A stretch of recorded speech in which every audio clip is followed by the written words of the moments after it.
और थोड़ा सा मुझे सम्मानीय मुख्यमंत्री जी थोड़ा डरे हुए सहमे हुए लग रहे हैं प्रतिभा जी की उम्मीदवारी से, वरना बार बार ये कहने का कोई प्रयोजन नहीं होता कि वो क्यों चुनाव लड़ रही हैं, वो क्यों उम्मीदवार बनी। देश में जितने युद्ध लड़े गए सभी सैनिकों को उस युद्ध में जो शहीद हुए और जिन्होंने पराक्रम किया उनको हम सल्यूट करते हैं, हम सलाम करते हैं। प्रतिभा सिंह जी ने किस कॉन्टेक्स्ट में ये कहा, उस कॉन्टेक्स्ट को समझने के लिए तो आपको उनसे ही बात करनी पड़ेगी।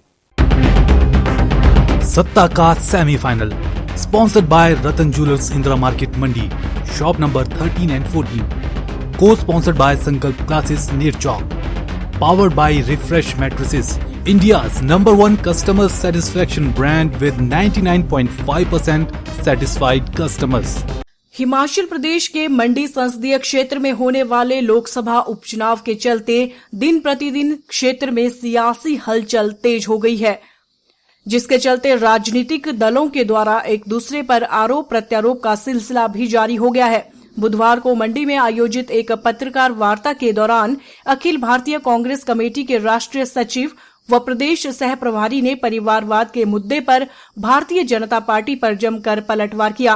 संजय दत्त ने कहा कि कांग्रेस पार्टी पर आरोप लगाने वाली बीजेपी खुद परिवारवाद से घिरी हुई है। उन्होंने कहा कि कांग्रेस के पास भाजपा के 38 सांसदों की सूची मौजूद है जो वंशवाद के चलते ही राजनीति में आए हैं। थोड़ा सा मैं आपके माध्यम से पूछना चाहता हूं भारतीय जनता पार्टी के नेताओं से कि अनुराग ठाकुर जी कौन है? धूमल जी के सुपुत्र ही है ना। जय शाह जी कौन सी क्रिकेट की बड़े उनका गावस्कर थे या कपिल देव का उनका इतिहास था जो आज बीसीसीआई के वो बने हुए हैं? तो अमित शाह जी की पार्श्वभूमि है ना।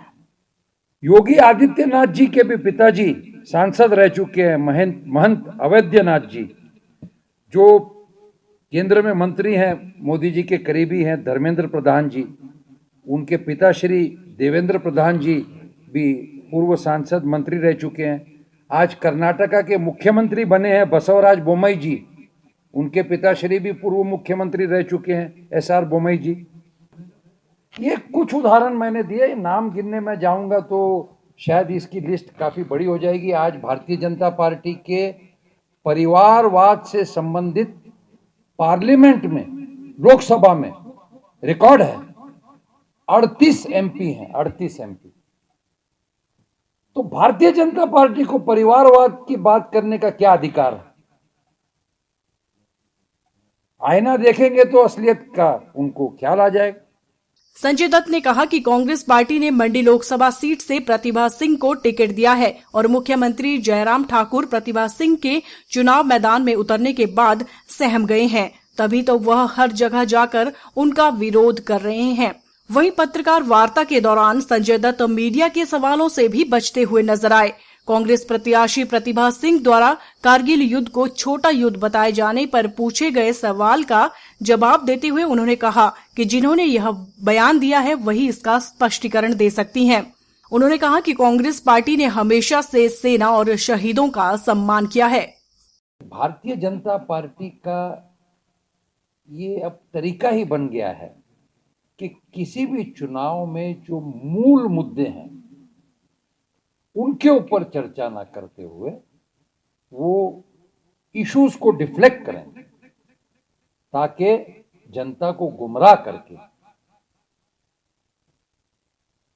नॉन इश्यूज को इशू बना के चुनाव का प्रचार करें। जो मुद्दे महंगाई के हैं, जो बेरोजगारी की है, जो किसानों पे अत्याचार के हैं, जो महिलाओं पे अत्याचार के हैं, उन विषय पे भी कुछ बयान दें।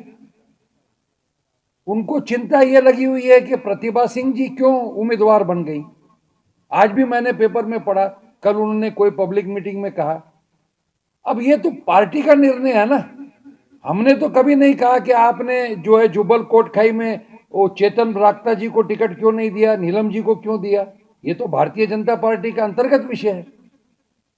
और थोड़ा सा मुझे सम्मानीय मुख्यमंत्री जी थोड़ा डरे हुए सहमे हुए लग रहे हैं प्रतिभा जी की उम्मीदवारी से, वरना बार बार ये कहने का कोई प्रयोजन नहीं होता कि वो क्यों चुनाव लड़ रही हैं, वो क्यों उम्मीदवार बनी।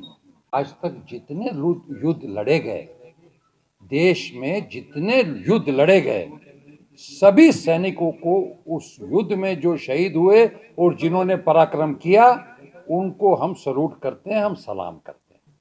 प्रतिभा सिंह जी ने किस कॉन्टेक्स्ट में ये कहा, उस कॉन्टेक्स्ट को समझने के लिए तो आपको उनसे ही बात करनी पड़ेगी। फेसबुक पर पोल स्टार हिमाचल का पेज लाइक करें और यूट्यूब पर हमारा चैनल सब्सक्राइब करना ना भूलें।